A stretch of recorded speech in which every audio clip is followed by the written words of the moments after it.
Ladies and gentlemen, would you please welcome to the Wisconsin Chapter June 2015 slideshow, Mr. Mike Del Vecchio. Please go ahead, Mike. Okay.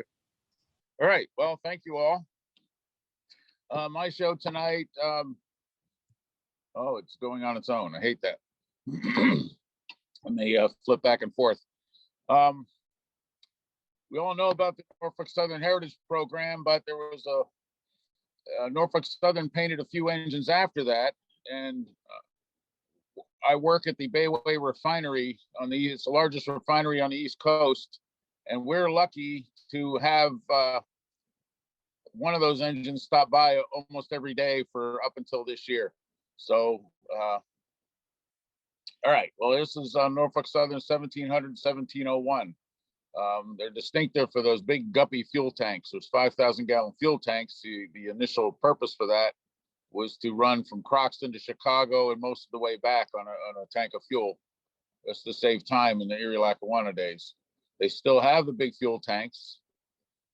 They no longer have the 20-cylinder engines, and Norfolk Southern doesn't keep more than 2,000 gallons in any of them right now. Just it's not good business to put that much fuel into things.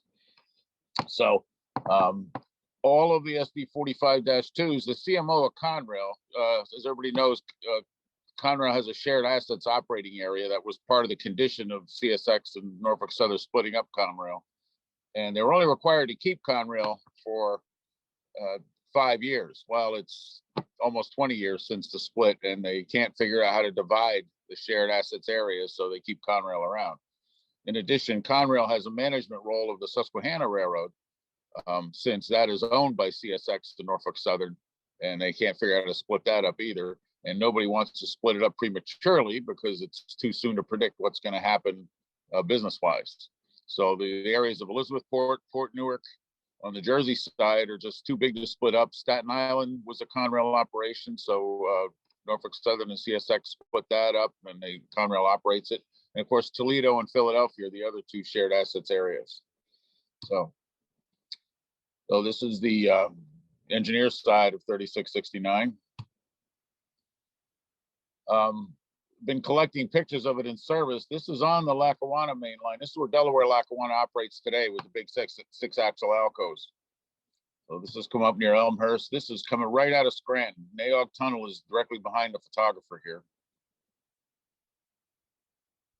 But 3669 doing its thing. Enter Conrail. In the beginning, Conrail just patched over, and this is 3660 patched over. And then eventually got paint. In the Conrail years, the 45-2s tended to gather near Horseshoe Curve and used in pusher service between Crescent and Altoona. I gotta admit, it looked pretty sharp in fresh paint. When it got the white stripes, it looked even better, I think. This is what they look like today. This is 1701 and 1705. The CMO for Conrail, Eric Levin, likes these engines. So all of Norfolk Southern's and CSX's SD45-2s live out in the East End. Most of the periodic work, the 92-day inspections, that's done at the bigger shops, either Altoona or West. So if they'll go out West for their 92-day stuff. But this is crossing the 8K draw. The refinery where I work is to the rear. I took this picture the first day the pedestrian overpass opened on the new Gothic Bridge. The bridge was recently replaced. So I walked up there with a camera and got all kinds of stuff you couldn't normally get. This is before the drone, before I bought a drone. But a bunch of us, I was involved in the Norfolk Southern Heritage Program because of the F3s and help with data, help with some of the decisioning. Wick Mormon wanted color. He wanted as much color as he could on those heritage engines. And originally he was going to paint the SD70 Erie Lackawanna, and he was also doing an Erie engine. So through Bill Schaefer from the Norfolk Southern Steam Program, he was one of my conduits into the thing, and convinced him to do a Lackawanna one, and then paint one of these SD45s in the original Erie Lackawanna, since it's an Erie Lackawanna engine. and they did that, and it looks right out of the shop. And for those who don't know, the Norfolk Southern Heritage engine 1074, that is wearing the paint scheme of a Trainmaster. Yes, it's the EMD styling, but it's got the paint scheme has two ends on it, like the Trainmasters had. The E units didn't, they had the bow wave in the front and the curves in the front, but they ended at the end of the E unit, whereas the Trainmaster had curves at both ends. So the Norfolk Southern Heritage 1074 has got the curves at both ends, like the Trainmasters. The heralds are located higher and lower to make room for the headlights, like they were on the Trainmasters. So not a lot of people are aware of that. So one day, the 45-2s would disappear at least, every 90 days for their periodic inspections. So 1700 disappears. We didn't think much of it. And then rumors started flowing at Chattanooga that this was getting painted. And what we find ironic is all of the 45-2s at that time still had the Erie Lackawanna horns on them. They were on a stanchion way out beyond the engineer's window, which was annoying to the engineers, but the fans liked them because they're original. So this engine goes to Chattanooga to get painted, and it loses the Erie Lackawanna horn, but it got air conditioners in the roof and Norfolk Southern horns. So you lose that one distinctive feature, but so what? It's still worth having these around. So 1700 shows up, beautiful. We were thrilled to death. And that there's the new Gotham Bridge in the distance. You'll see a dark blue drawbridge behind it. That's the AK drawbridge, and that gets the Conrail track over the old B&O line into Staten Island. And when it was built, it was the longest vertical lift railroad bridge in the world, and I believe it still holds that title. So, but this is what would stop by almost every day. When it got to Conrail, wound up on the OI-16 was the normal train that sets out at Bayway, and it drifted onto here, and and this was our treat just about every day. So this is one of our. This is when this happened in 2015, late in 2015, and so I was getting pictures, all kinds of pictures with the crews, both sides. This is one of the Mars Tenerife was operating Bayway at the time, and that's who I worked for. And in fact, if I move the cell phone close to the screen, probably won't look so awkward on the phone. So this is Mark Schmidt. He was one of the Trainmasters. And so Conrail is setting out on track 4, which is our interchange track, but we're going to pull those cars right in. We needed them pretty badly. So got many pictures. That's the Mars Tenerife MP5 or SW1500 X RF&P. And I was riding aboard this engine. Of course, it's a new novelty, so I had to play with it. This is a different day or setting out different stuff. At the time, Mars Tenerife had the SW1500. We bought this. This was a former Bang & Olufsen, former Santa Fe GP7. So we're using it for a while. And we used to call this one Old Drippy. It had that number 3, the sump would always spill out on a number 3 motor and left a stain everywhere. But I can't show pictures inside the refinery, especially if this is being recorded. So you won't see the stuff you see from the refinery is pretty much taken from outside it. And I got to be careful. It's a secure area and career ending. So don't want to do that, at least not till I retire. After I retire, we'll probably see a hell of a show at Bayway. But these are some of the early days of the 1700 setting off. You can see off to the left is a black engine. Mars Tenerife bought 3 MP15s from Norfolk Southern at the yard sale, and you can see the 2 trainmen. That's the Conrail conductor and the Mars Tenerife conductor talking back at the switch. This is again, this was early on. The engine was still clean. We didn't know how clean it would stay, and I got to admit, they're taking pretty good care of it. It's still pretty clean to this day. So the Arthur Kill is to the right of the picture, and that's where the tanker ships come in. The refinery gets crude oil by train and by tanker and by pipeline. So they get free sources. The overhead is one of the ways the crude comes in. They get butane and other gases by boat as well.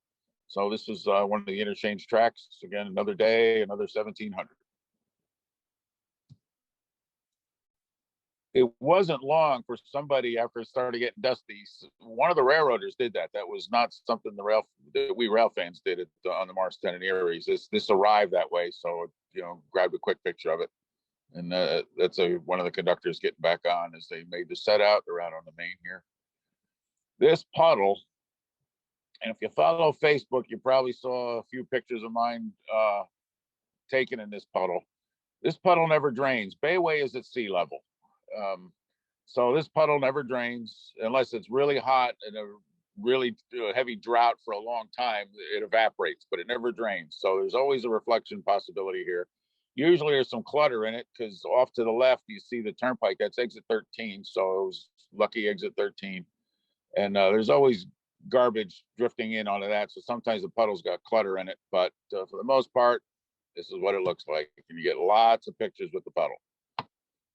Can't resist. And we just hired a new trainman who's a hell of a photographer.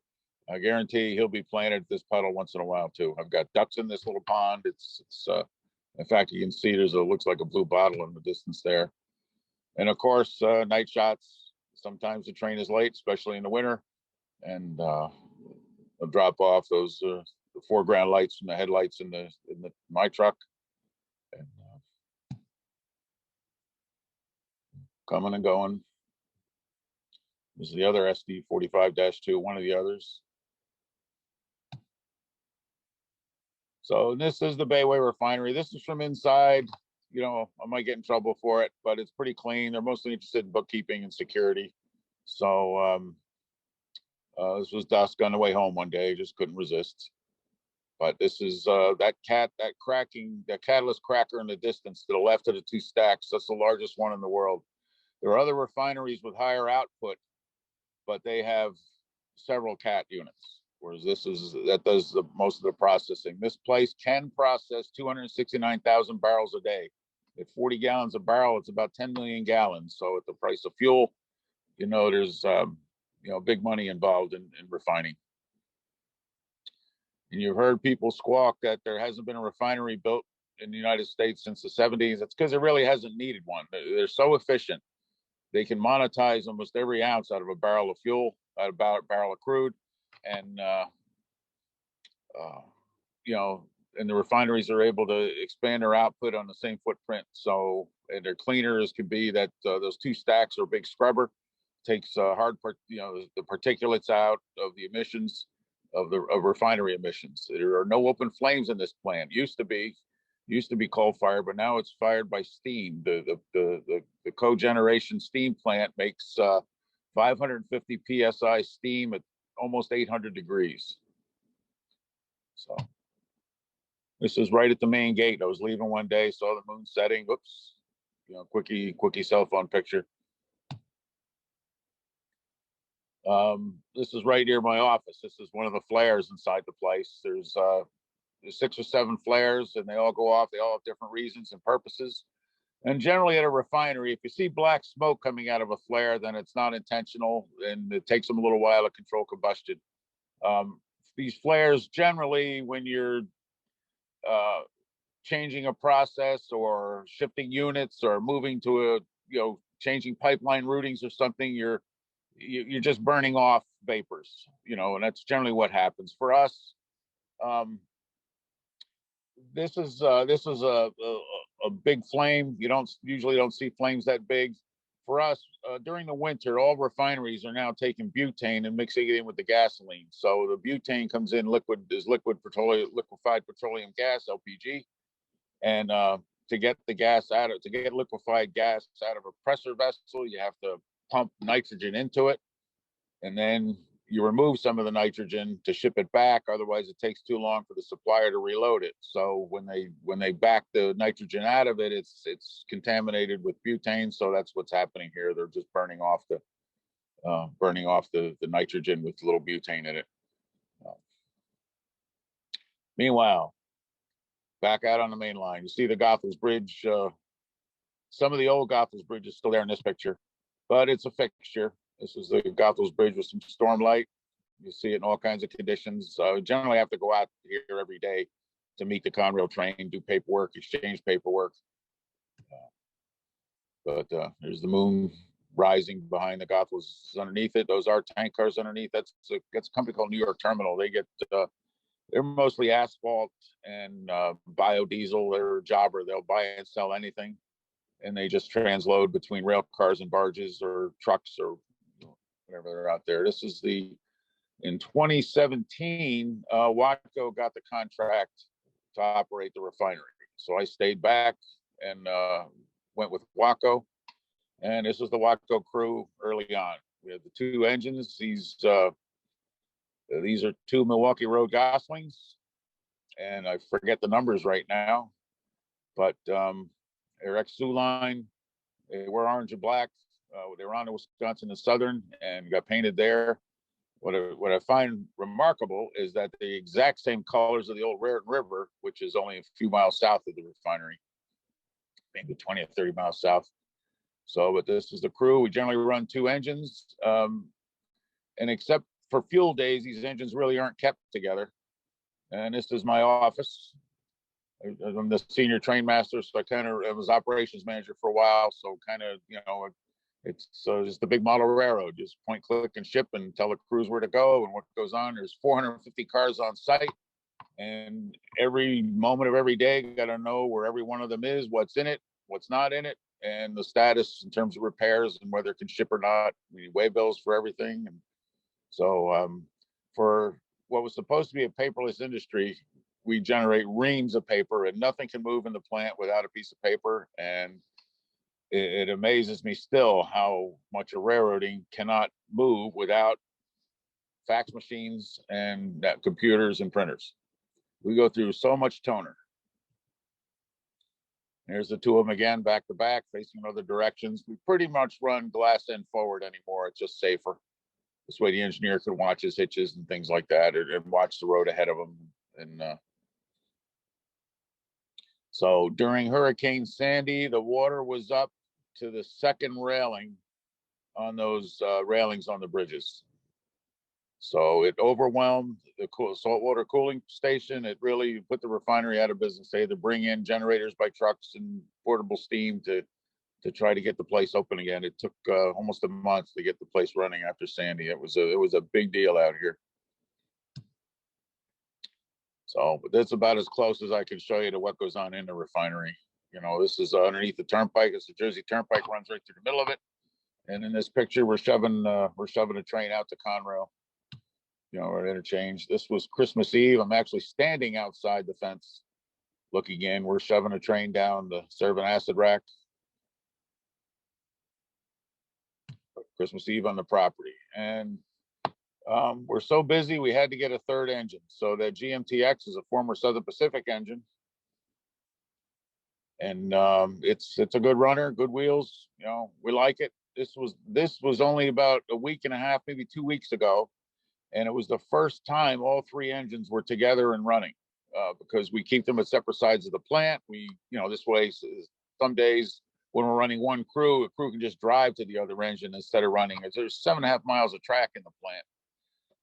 And sometimes it's just quicker to drive to the engine and do your work, et cetera, et cetera. So, and this is the Conrail interchange. I was lucky exit 13. I posted a couple of pictures like this, and I get razzed for people for using Photoshop. All it is, it's just an old trick. I used to do it in the 80s, where you just dump a bottle of water on the rail and you get reflection. Big deal, No Photoshop involved. This is basically everything I'm showing you are cell phone photos. It's not often I can bring a camera into the plant. I mean, I have written permission to take photos, but you can't be seen with a long telephoto lens or anything. So, this is just a cell phone laying on the top of the rail. We're making moves. Conrail is just showing up. So we're trying to get our train in so we have room to clear off their tracks. During the busy season, Conrail is often bringing 60, 70, and 80 cars at a time. This yard only holds 90 cars. So, and then there we are swapping with Conrail under lucky exit 13. This might be, yeah, it's the same day. So we are waiting to clear to shove it off hoppers for us, empty hoppers. There's a plastic pellet plant on board. It's one of the ways they monetize anything that isn't gasoline, diesel, jet fuel, and lubricants. And you got to play the shadows. Sometime in 2020, I'm trying to remember exactly when, I think it was maybe June or July, this little decal showed up. Nice little detail. It was authentic to these engines, and one of the rail fans made them up for his trucks, and somehow a couple got slipped to the Conrail crews and they got applied. So just another little detail that worked out. Once in a while, I'll bring the drone to work, and by this time, we were approaching the PTC deadline. Norfolk Southern had announced, they didn't officially announce, but the talk among the crews was that Norfolk Southern was not going to equip any of its engines for NJ Transit's flavor of PTC. As this train sets off at Bayway, it continues to Brown's Yard, which requires about 10 miles of running on NJ Transit to get over Raritan Bay. So Norfolk Southern decided it's not going to put NJ Transit's PTC on its engines. So now the trains that set out every day are CSXs. So, you know, our daily visitor, it's not going to be a daily visitor anymore. And Conrail keeps it on local freights, you know, just stuff that doesn't leave Conrail. So we see it now and then. We can't predict when we're going to see it. Its assignment changes often. Its direction changes often. It's the trailing unit most of the time. But so here we are swapping with Conrail. That's the Jersey Turnpike up ahead. You can see the plastic pellet plant in the distance. That's what those two vertical towers are. You know, there's again the Jersey Turnpike. This is among one of the refineries Springsteen sings about. The main line is the track furthest to the right. The second track from the right is the former main line. This was old Jersey Central Railroad, known as the Chemical Coast. It was one of the wealthiest stretches of track in America at the time. During the Dick Hasselman era of Conrail, he was the vice president of operations. He single tracked a whole lot of Conrail, and this was one of the lines he did. So that second track from the right is now track 2 in the Bayway Yard. But you know, the Chemical Coast, which is known today as the Garden State Secondary, the old Chemical Coast is single track with sidings. The old track 2 or track 1 is now sidings for most of the area, but you can see 1700 and our engine sitting in the clear. And so we're all photographing it as much as we can because we know we're going to lose it. So here we goes. And the train crews have been terrific. This is the conductor, after setting out, this 1700 is coupling back up to its train. And this conductor liked the picture, but didn't like the fact that I posted it. So I haven't posted it anywhere since. I took it down, and he was, for these hardcore railroaders, a lot of them see what goes on online. So you never know. But again, it's another bottle of water on the rail. No big deal. It was probably 95 degrees and very hot. It was just muggy, and raining on and off. Other conductor all aboard. This is Chris Wallace, who is a hell of a modeler, and a bunch of us think that this should be part of the heritage fleet. NW 1218 back on the rails. This engineer has already modeled one of the Amtrak Midnight Blue heritage engines or tribute engines for the 50th anniversary. So, meanwhile, bagging it some more. I'm 23 years as a working railroader. I like these old Bethlehem stands a whole lot better than the back saver handles, mostly because you can see the keeper from above. When you're riding the end of a car and you're coming up on one of these, you can see if the keeper is caught or not. Whereas on the harp stands, you really can't see if the keeper's in or not. And if you got trackmen running around lubricating switches or or two railroads can operate a switch. You never, you're not the last one to use it, so you don't know if the keeper's caught or not. But this is the main line switch out there, out on the main line on the Chemical Coast. So here's one of the harp handles. You can see, you really can't see the keeper from above. So, but just again, time is running out for 1700 being regular. So just grabbing pictures of it. I've got so many more pictures than I'm presenting. More rain, more glistening rails. We're on the flight path at Newark Airport. The pilots actually follow the Chemical Coast to the runway. This track runs straight into the runway. You can see the plane off to the right. Before COVID, there was a plane every 90 seconds all day. And Lufthansa was the last carrier flying 747s into Newark. And there was a flight that would land around 4:20 in the afternoon. And our crews knew when you saw the 747, the outbounds have to be out, because Conrail they want the outbounds out by 5. So when you see the 747, you just, stop what you're doing, cut and run, and out with the outs. This is New Year's Day 2021. That is not the 1700. 1700 will not be in this yard again because of the PTC thing. So this was the end of an era for us. But this was the evening of New Year's Day. Conrail was late, shoving off into the yard. So that is the end of the show. Any questions? Mike Good Del stuff, Vecchio, Mike. Good everybody. stuff. Excellent stuff, Mike. Anybody in our audience have some questions or anything for Mike? I get a lot of email questions about those Milwaukee Road engines. A couple people are pretty interested in them, so I try to post regularly stuff they're up to. They'll never sit still long enough to repaint them. Would like to get them back in the orange and black, but right now I would settle for putting the electric bells back on them, just for that little nod to Milwaukee heritage. Oh, being a retired Milwaukee man, those electronic bells were a pain in the ear. You didn't like them? Oh, not. I was so glad when they put bells on them, took those off. Well, we like the bells, so Wisconsin Southern put bells on them, and that's we'll run the bells. Believe me, it's not a hardcore effort. I'm trying to change the logo so the logo's better. The design people came up with it. They're not great designers, but at least they're not from Jersey. Very nice and interesting stuff you posted. Thank you.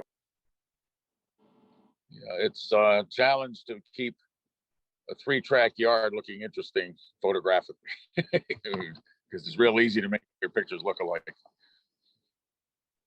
Anything else for Mike? Well, thank you again. Round of applause for Mr. Del Vecchio.